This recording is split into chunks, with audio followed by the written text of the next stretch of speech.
নমস্কার, সখী কুকসে আরেকবার আপনাদের সকলকে স্বাগত জানিয়ে আজ আরেকটি রেসিপি আপনাদের সঙ্গে শেয়ার করব, তিল গুড়ের লাড্ডু।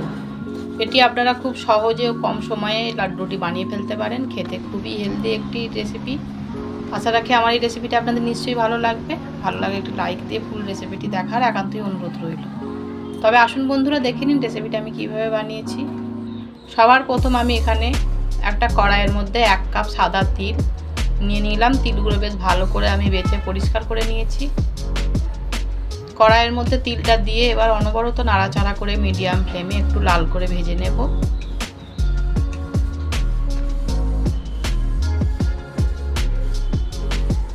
আমি একটু সময় নিয়ে তিলগুলো বেশ একটু হালকা লাল করে ভেজে নিয়েছি। তিলগুলো ভাজা হয়ে গেছে। এবার একটা প্লেটের মধ্যে আমি ঢেলে ঠান্ডা করে নেব।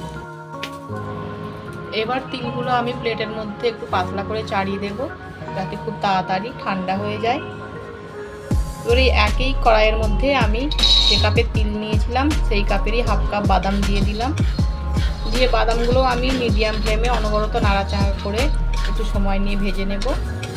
ভাজতে ভাজতেই আমি বেশ প্যাচেলের সাহায্যে একটু টিপে দেবো, যাতে বাদামের খোসাগুলো বেশ উঠে আসে। এই দেখুন, এইভাবেই ভাজতে ভাজতে আমি একটু টিপে টিপে দিলাম, যাতে বাদামের খোসাগুলো খুলে আসে। বাদামগুলো আমি বেশ হালকা করে ভেজে নিয়েছি। এবার একটা প্লেটের মধ্যে ঢেলে বাদামগুলো একটু চাড়িয়ে দেবো, যাতে তাড়াতাড়ি ঠান্ডা হয়ে যায়। এই দেখুন, এদিকে আমার তিলটাও ঠান্ডা হয়ে গেছে আর বাদামটাও ঠান্ডা হয়ে গেছে।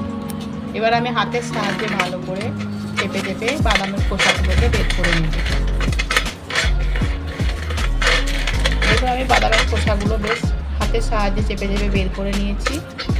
এবার এই খোসাগুলোকে আমি ভালো করে পরিষ্কার করে নেব, যাতে এই বাদামের মধ্যে কোনো রকম খোসা না থাকে।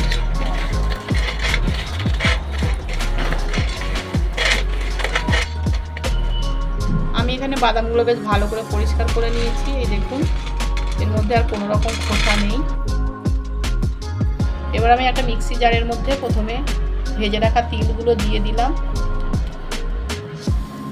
আমি কিছুটা গোটা তিল রেখে দেব, পরে এটা আমি ব্যবহার করব। আর এর মধ্যে দিয়ে দিলাম ভেজে রাখা বাদামগুলো। এবার আমি এই তিল আর বাদামটা বেশ ভালো করে ব্লেন্ড করে নেব।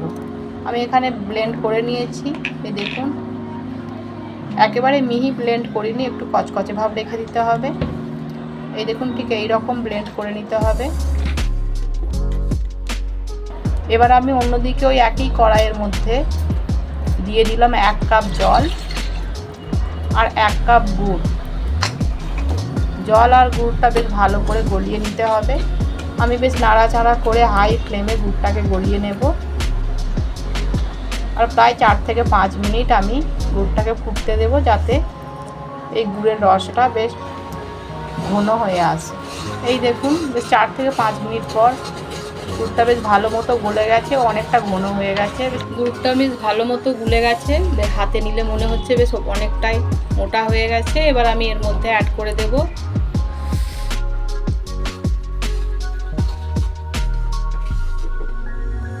যে বাদাম আর তিলটা পেস্ট করে রেখেছিলাম, সেটাকে আমি এর মধ্যে দিয়ে দিলাম।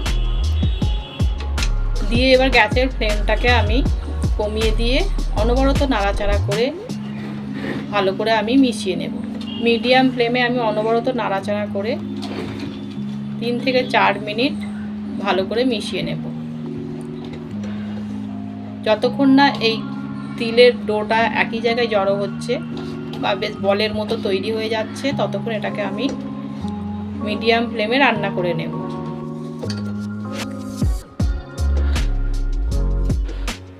এই দেখুন, আস্তে আস্তে বেশ একই জায়গায় জড়ো হয়ে যাচ্ছে।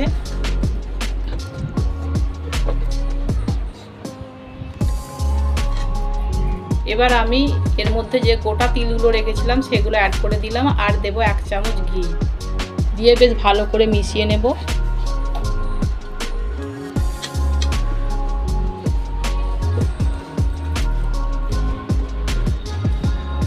এই দেখুন, আমার এখানে তিল গুড়ের পাকটা বেশ ভালো মতো তৈরি হয়ে গেছে, একই জায়গায় বেশ জড়ো হয়ে যাচ্ছে, কড়া থেকেও ছেড়ে যাচ্ছে। এবার আমি এটাকে নাবিয়ে নিলাম। নাবিয়ে একটা প্লেটের মধ্যে ভালো করে চাড়িয়ে দেবো যাতে তাড়াতাড়ি ঠান্ডা হয়ে যায়। এবার হালকা গরম অবস্থাতে আমি এই তিল গুড়ের লাড্ডুগুলোকে পাকিয়ে নেব। ছোট বড় যেমন সাইজের আপনারা বানাতে চান বানিয়ে নিতে পারেন। আমি এইভাবেই সমস্ত তিল গুড়ের লাড্ডুগুলোকে বানিয়ে নেব।